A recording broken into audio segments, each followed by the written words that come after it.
तो नमस्कार दोस्तों, बहुत बहुत स्वागत है आपका अपने चैनल अश्वम ज्ञान पर। आज हम पढ़ने वाले हैं क्लास 12 की पॉलिटिकल साइंस के चैप्टर 3 सत्ता के नए केंद्र के कुछ इंपॉर्टेंट क्वेश्चंस। आज के इस वीडियो में मैं आपको सत्ता के नए केंद्र चैप्टर के कुछ इंपॉर्टेंट और रिपीटेड क्वेश्चंस बताने वाला हूं जो ज़्यादातर पेपर में पूछे जाते हैं। तो आज की इस वीडियो को अंत तक जरूर देखना, क्योंकि वीडियो के अंत के 2-3 क्वेश्चन ऐसे हैं जो मोस्ट रिपीटेड क्वेश्चन है पेपर में।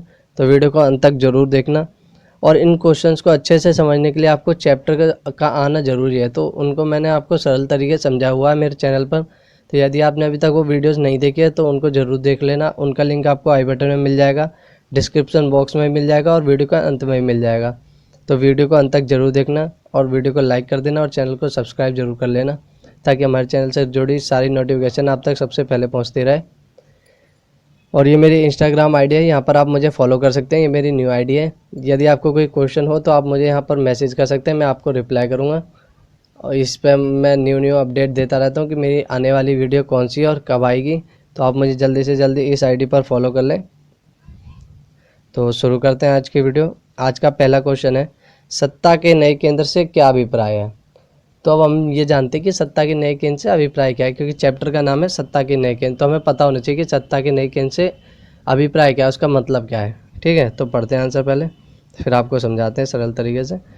सोवियत संघ के विघटन के बाद विश्व में अमेरिका का वर्चस्व कायम हो गया है। उस प्रभुत्व को कम करने के लिए विश्व में कुछ देशों के संगठन का उदय सत्ता के नए केंद्र के रूप में हुआ है। यह संगठन अमेरिका के प्रभुत्व को सीमित करेंगे। यह संगठन राजनीतिक तथा आर्थिक रूप से काफ़ी शक्तिशाली हो रहे हैं। तो देखो, इसका सीधा सीधा सरल अर्थ क्या है। इसका अर्थ है कि कुछ ऐसे संगठन जो अमेरिका के बढ़ते वर्चस्व को कम करेंगे, वो सत्ता के नए केंद्र कहलाते हैं। ठीक है, अब देखो बात क्या है कि पहले क्या था, विश्व जब सोवियत संघ का विघटन नहीं हुआ था उससे पहले क्या था, विश्व 2 ध्रुवीय था। परंतु जब सोवियत संघ का विघटन हो गया उसके बाद क्या हुआ, विश्व एक ध्रुवीय हो गया। अमेरिका विश्व की महाशक्ति हो गया और उसका प्रभुत्व विश्व में काफ़ी ज़्यादा बढ़ने लगा। तो विश्व क्या हो गया, एक ध्रुवीय, विश्व में एक महाशक्ति हो गई। परंतु सत्ता के नए केंद्र बनाने के लिए, मतलब अलग अलग सत्ता जो शक्ति है विश्व में, उसे अलग अलग केंद्रों में बांटने के लिए कुछ ऐसे संगठनों का उदय हो रहा है जो विश्व में अमेरिका के बढ़ते प्रभुत्व को कम करेंगे और सत्ता के नए केंद्र बनेंगे। अब उनकी वो क्या खास बात बताइए, उनकी बात बताइए कि ये संगठन राजनीतिक और आर्थिक रूप से काफ़ी शक्तिशाली हो रहे हैं धीरे धीरे। मतलब जो उनका आर्थिक प्रभाव है, मुद्रा मतलब पैसे के रूप में जो उनका प्रभाव है वो शक्तिशाली हो रहा है, और राजनीतिक प्रभाव भी मतलब वर्चस्व भी उनका काफ़ी तेज़ी से बढ़ रहा है। तो इससे क्या होगा, सत्ता के नए केंद्र बनेंगे विश्व में। महाशक्ति केवल एक, मतलब शक्ति विश्व की एक के पास नहीं रहेगी, विश्व की शक्ति अलग अलग केंद्रों में बट जाएगी। तो यह है सत्ता के नए केंद्र। ठीक है, अब बढ़ते हैं आगे। सेकंड क्वेश्चन, 1970 के दशक में चीन ने कौन से 2 नीतिगत निर्णय लिए। अब देखो इसमें क्या होता है ना, कोई 2 नीतिगत निर्णय बताने हैं जो चीन ने 1970 के दशक में लिए थे। जैसा कि आपको पता है कि चीन ने अपनी अर्थव्यवस्था को क्या किया था, चरणबद्ध तरीके से, मतलब स्टेप बाय स्टेप खोला था, जिससे उसे काफ़ी फ़ायदा हुआ था। और यदि आपको अभी तक ये नहीं पता है तो ये मैंने आपको वीडियो में बिल्कुल क्लियर तरीके से, बिल्कुल पूरी डिटेल में समझाया। उस वीडियो को देख लेना, आपको पूरी तरीके से समझ आ जाएगा। तो अब उत्तर पढ़ लेते हैं। 1972 में अमेरिका से राजनीतिक व आर्थिक संबंध बनाए, और फिर 1978 में क्या किया, खुले द्वार की नीति की घोषणा की। तो अब देखो, इसने जो सबसे पहला इसकी जो विकास का जो वो माना जाता है ना, स्टेप माना जाता है, उसकी शुरुआत 1972 में हुई थी। 1972 में इसने क्या किया, इसने क्या अपना राजनीतिक एकांतवास तोड़ा, अमेरिका से संबंध बनाए। तो आपको थोड़े सा डिटेल में ले जाता हूँ, थोड़ा डिटेल में बता देता हूँ। जब चीन 1949 में आज़ाद हुआ तो इसने क्या अपनाई कि इसने विश्व से संबंध तोड़ दिए थे। ये विश्व में किसी देश से संबंध नहीं रखता था। ये क्या करता था, अपने संसाधनों पर ही निर्भर था, मतलब अपने देश में ही उगाता था, अपने देश में ही बनाता था। ना विश्व में व्यापार होगा किसी देश से, ना आयात होगा, मतलब बिल्कुल एकांतवास में रहता था, किसी देश से कोई संबंध नहीं। परंतु 1972 में इसने क्या किया, पहला कदम उठाया अपने विकास की ओर। इसने क्या किया, इसने अमेरिका से संबंध बनाने चालू किया और अपना राजनीतिक और आर्थिक एकांतवास समाप्त किया। तो इसका पहला बड़ा स्टेप माना जाता है विकास की ओर। ठीक है, और दूसरा क्या है, 1970 के दशक में 1978 में खुले द्वार की नीति अपनाई। अब इसने क्या किया, 1978 में खुले द्वार की, ओपन डोर की नीति अपना ली, जिससे क्या है कोई भी देश इसके देश में निवेश कर सकता है आगे। पहले जैसा कि मैंने आपको बताया कि पहले किस देश से ना व्यापार करता था, ना कुछ आयात करता था, ना निर्यात। फिर इसने 1978 में क्या किया, इसे समाप्त करके खुले द्वार की नीति अपना ली, कोई भी इसके देश में निवेश कर सकता है। तो 1970 के दशक में इसके दो ये महत्वपूर्ण कदम माने जाते हैं। और एक और आपको बता दूं, इसमें वैसे दो ही बताने थे पर मैं आपको एक और बता देता हूँ ताकि आपको और ज़्यादा नॉलेज मिल जाए। 1973 में इसने क्या किया था, 4 क्षेत्रों में औद्योगिकरण के प्रस्ताव लाए थे। वो आपको अभी मैं बता दूंगा, नीचे अगले क्वेश्चन में है। चीन के किस प्रधानमंत्री के समय में आधुनिकीकरण के 4 प्रस्ताव रखे गए? तो ये आधुनिकीकरण के प्रस्ताव कब रखे गए थे? 1973 में, मैं आपको बता रहा था। और उस समय जो प्रधानमंत्री थे वो कौन थे, उनका नाम पूछा गया है इसमें, वो थे चाउ एन लाई। तो प्रधानमंत्री चाउ एन लाई के नेतृत्व में 4 क्षेत्रों में औद्योगिकरण के प्रस्ताव रखे गए। ये सब मैंने आपको उस वीडियो में, चैप्टर के वीडियो में डिटेल में समझाया है, बिल्कुल सरल तरीके से, वहाँ से आप जाके समझ सकते हैं। ठीक है, बढ़ते हैं आगे। यूरोपीय संघ के उद्देश्य बताने, ये काफ़ी बार पेपर में पूछा जाता है, यूरोपीय संघ के उद्देश्य तो जान लेते हैं। पहला उद्देश्य था कि एक समान विदेश व सुरक्षा नीति। तो देखो एक एक करके समझते चलते हैं। तो इसका पहला उद्देश्य क्या था कि जो इसके सदस्य देश है ना, उनकी एक समान विदेश और सुरक्षा नीति हो, ताकि इनमें क्या संबंध और तालमेल काफ़ी अच्छे हो सके। क्योंकि जब एक समान सबकी विदेश और नीति होगी, मतलब सभी की एक समान नीति होगी, एक समान सोच होगी, तो उनमें क्या है, मतभेद के आसार कम हो जाते हैं, जिनसे जो संगठन है वो मजबूत बनता है। इसलिए इनका पहला उद्देश्य क्या था कि एक समान विदेश व सुरक्षा नीति। दूसरा देखते हैं, आंतरिक मामलों तथा न्याय से जुड़े मामलों पर सहयोग। दूसरा उद्देश्य इसका ये था कि जो इसके सदस्य देश है ना, वो इन आंतरिक मामलों और न्याय से जुड़े मामलों में एक दूसरे का सहयोग करें। ठीक है। तीसरा, एक समान मुद्रा का चलन। तो अब तीसरा इनका उद्देश्य यह था कि इनके जो सदस्य देश हैं इनमें एक समान मुद्रा का ही चलन हो, मतलब अलग अलग मुद्रा ना चले, एक समान मुद्रा। वो कौन सी मुद्रा थी? यूरो। ये चाहते थे कि एक समान मुद्रा यानी यूरो का ही प्रचलन हो इनके देशों में। ठीक है। चौथा क्या था? वीज़ा मुक्त आवागमन हो सके, जो इसके सदस्य देश हैं उनमें वीज़ा मुक्त आवागमन हो। तो इसके 4 उद्देश्य थे। बढ़ते हैं आगे। आसियान के बारे में बताइए। तो अब देखो आसियान के बारे में पूछ रहा है, आसियान के बारे में बताना है। अगस्त 1966 में इस क्षेत्र के 5 देशों Indonesia, Malaysia, Philippines, Singapore, Thailand ने बैंकॉक घोषणा पत्र पर हस्ताक्षर करके आसियान की स्थापना की। तो अब देखो क्या हुआ, अगस्त 1967 में इसकी स्थापना के वक्त देखो इस 5 देश थे, मतलब जो इसकी स्थापना हुई थी तब 5 देश थे। 5 देशों Indonesia, Malaysia, Philippines, Singapore, Thailand, इन्होंने क्या किया था, बैंकॉक घोषणा पत्र पर हस्ताक्षर करके इसकी स्थापना की थी 1967 में। तो अब देखो पूछ ले कि इसकी स्थापना कब हुई आसियान की, तो 1967 में हुई। और कौन से घोषणा पत्र पर हस्ताक्षर करके हुई? बैंकॉक घोषणा पत्र पर हस्ताक्षर करके, याद रखना ये। और इसकी स्थापना के वक्त क्या था कि इसमें 5 सदस्य देश थे और फिर इसमें बाद में 5 देश और जोड़े गए, जिसके बाद इसकी सदस्य संख्या 10 हो गई। ठीक है, सिंपल सी बात क्या है, स्थापना हुई 1967 में बैंकॉक घोषणा पत्र पर हस्ताक्षर करके। ठीक है, स्थापना के वक्त 5 सदस्य देश थे, बाद में 5 और जोड़े गए, तो टोटल सदस्य देश 10 हैं। ठीक है, बाद में जो 5 देश और जोड़े गए उनके नाम भी देख लो, Laos, Cambodia, Myanmar, Brunei Darussalam और वियतनाम। तो ये बाद में जुड़े गए और इससे पहले थे संस्थापक देश थे Indonesia, Malaysia, Philippines, Singapore, Thailand. तो इसके कुल सदस्य संख्या कितनी है? 10 है। ठीक है, सिंपल सी बात है। और आपको मैंने ये क्वेश्चन दिया नहीं है इसमें, आपको फिर भी इसके झंडे के बारे में बता दे रहा हूँ। इनका जो झंडा है ना, उसमें 10 धान की बालियाँ हैं जो इनके देशों की एकता को प्रकट करते हैं।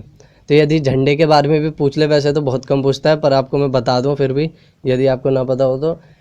यदि झंडा देकर पूछ ले कि इस झंडे के बारे में बताओ, तो आप बता देना कि जो झंडे में धान की बालियाँ हैं, उसमें आपको यदि आप देखोगे तो आपको पीली पीली सी बालियाँ दिखेंगी, वो धान की बालियाँ हैं जो इनके देशों की एकता को प्रकट करती हैं। इनके देशों में एकता है, ये चीज़ वो प्रकट करती हैं। और वहीं आपको यूरोपीय संघ के झंडे की भी बता दूं। यूरोपीय संघ के झंडे में क्या है, 12 सोने के सितारों का घेरा है, जो वहाँ के यूरोप के लोगों की एकता, समग्रता, संपूर्णता, इन सब को प्रकट करता है। ठीक है, तो मैंने दोनों के झंडे के बारे में भी आपको बता दिया है। यदि पूछ ले बाई चांस तो आप बता सकते हैं कि यूरोपीय संघ के झंडे में क्या है, 12 सोने के सितारे के घेरे, जो वहाँ के लोगों की एकता को प्रकट करते हैं, एकता, समग्रता, संपूर्णता को, ठीक है। और जो आसियान का झंडा है उसमें 10 धान की बालियाँ हैं, जो इसके सदस्य देशों की एकता को प्रकट करती हैं, ठीक है। अब आगे बढ़ते हैं, अगला क्वेश्चन, आसियान के उद्देश्य बताइए। तो ये भी क्वेश्चन पूछा जाता है कई बार पेपर में, इसे याद कर लेना अच्छे से। उत्तर, सदस्य देशों के आर्थिक विकास को तेज करना। तो इसका पहला उद्देश्य यह था कि जो इसके सदस्य देश है ना, उनका तेजी से आर्थिक विकास करना, मतलब जो उनका आर्थिक विकास है ना उसमें तेजी लाना, उसे तेज रफ्तार से आगे बढ़ाना, पहला उसका उद्देश्य था। दूसरा, इसके द्वारा सामाजिक और सांस्कृतिक विकास हासिल करना। तो इसका दूसरा उद्देश्य यह था कि जो आसियान है ना, इसके द्वारा जो इसके सामाजिक और सांस्कृतिक विकास है, जो इसने सामाजिक और सांस्कृतिक विकास लक्ष्य अपने रखे हुए हैं, उन्हें जल्दी से हासिल करना। तीसरा उद्देश्य, क्षेत्रीय शांति और स्थायित्व को बढ़ावा देना। तीसरा मुख्य उद्देश्य यह है कि जो इसके क्षेत्रीय देश है ना, उनमें शांति और स्थिरता बनाए रहना। कोई भी क्षेत्रीय संगठन क्यों बनते हैं, ताकि जो क्षेत्रीय देश हैं उनमें आर्थिक विकास तेजी से हो सके और जो वहाँ के देशों की शांति और भावना है ना, उन सबको बढ़ावा मिल सके। ये क्षेत्रीय संगठनों को बनाने का मुख्य उद्देश्य होता है, वही आसियान के उद्देश्य हैं, ठीक है। आसियान शैली मोस्ट इंपॉर्टेंट क्वेश्चन है, ये पेपर में काफ़ी बार पूछा जाता है, मोस्ट रिपीटेड क्वेश्चन, अच्छे से समझ लो इसे। वीडियो में भी मैंने आपको समझाया चैप्टर की, वहाँ से भी समझ सकते हो आप बिल्कुल डिटेल में, यहाँ भी मैं आपको समझाता हूँ थोड़ा बहुत। अनौपचारिक, टकराव रहित और सहयोगात्मक मेल मिलाप का नया उदाहरण पेश करके आसियान ने काफ़ी यश कमाया, इसे ही आसियान शैली कहते हैं। तो अब देखो, आसियान क्या था, एक शैली पे काम करता था, मतलब एक नीति थी आसियान की काम करने की, कि जो भी इसके सदस्य देशों में टकराव होता है ना, उसे ये सैनिक टकराव तक नहीं जाने देता, उसे ये बढ़ने नहीं देता, उसे ये क्या है, बातचीत से ही सुलझा लेता था, सहयोग से ही सुलझा लेता आपस देशों में ही। तो जो इसकी कार्य करने की शैली है ना, यही बिना टकराव के सहयोगात्मक वाली, मेल मिलाप वाली, इसी शैली को क्या कहते हैं, आसियान शैली, जिस पर ये कार्य करता है, ठीक है। बिल्कुल सरल भाषा में आपको समझा रहा हूँ। जो इसके सदस्य देश है, मान लो इसके जो सदस्य देश है, इंडोनेशिया, मलेशिया, भाईजान, मैं एग्जांपल दे रहा हूँ आपको। इंडोनेशिया और मलेशिया में मान लो विवाद हो गया कोई भी किसी भी चीज़ को लेकर, और उनमें विवाद काफ़ी बढ़ रहा है, तो ये क्या करता है कि इसके जो सदस्य देश है, इंडोनेशिया, मलेशिया, इनमें जो विवाद हुआ है उसे सैनिक टकराव तक नहीं जाने देता, उसे ये क्या करता है, टेबल पर ही बातचीत से ही सुलझा लेता है, मतलब बात आगे नहीं बढ़ने देता, सैनिक टकराव तक कोई भी बात को नहीं जाने देता है, बातचीत से ही, सहयोग से ही आपस देशों में यह विवाद को सुलझा लेता है। तो जो इसकी ये कार्य करने की शैली है ना, बिना टकराव की, इसी को ही आसियान शैली कहते हैं, ठीक है। अगला क्वेश्चन, आसियान के प्रमुख 3 स्तंभों के बारे में बताइए। ये भी अच्छा क्वेश्चन है। आसियान का पहला प्रमुख स्तंभ, आसियान सुरक्षा समुदाय। तो पहला इसका स्तंभ है क्षेत्रीय आसियान सुरक्षा समुदाय, जिसका उद्देश्य, जिसका काम क्या है, क्षेत्रीय विवादों को सैनिक टकराव तक ना जाने देना। तो आसियान सुरक्षा समुदाय का कार्य क्या है, जो इसके क्षेत्रीय देशों में टकराव होते हैं ना, उनको क्या है, सैनिक टकराव तक ना जाने देना, ठीक है। दूसरा क्या है इसका स्तंभ, आसियान आर्थिक समुदाय। आसियान आर्थिक समुदाय का काम क्या है, सदस्य देशों के लिए एक साझा बाजार तैयार करना और उत्पादन आधार तैयार करना। तो इसका उद्देश्य क्या है, इसका काम क्या है कि जो इसके सदस्य देश हैं उनके लिए एक साझा बाजार बनाना और उत्पादन के लिए एक आधार तैयार करना, ठीक है। तीसरा देखते हैं, तीसरा स्तंभ है आसियान सामाजिक सांस्कृतिक समुदाय। इसका कार्य क्या है, देशों के बीच टकराव की जगह बातचीत और सहयोग को बढ़ावा देना। तो आसियान सामाजिक और सांस्कृतिक समुदाय का काम क्या है कि जो इसके देशों में टकराव की जगह है, बातचीत और सहयोग को बढ़ावा दिया जाए, ठीक है। तो ये 3 इसके प्रमुख स्तंभ है, आसियान सुरक्षा समुदाय, आर्थिक समुदाय और सामाजिक सांस्कृतिक समुदाय। अब जान लेते हैं हम ब्रिक्स के बारे में। ब्रिक्स के बारे में बताइए, ब्रिक्स क्या है। ब्रिक्स विश्व की 5 अग्रणी उभरती अर्थव्यवस्था वाले देशों का समूह है।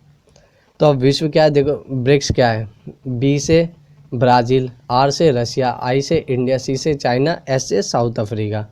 तो ब्रिक्स क्या है, विश्व की 5 अग्रणी उभरती अर्थव्यवस्था वाले देशों का, मतलब जो विकासशील देश है, जो मतलब तेज़ी से जिनकी अर्थव्यवस्था बढ़ रही है, उन 5 देशों का समूह है, ठीक है, ब्रिक्स।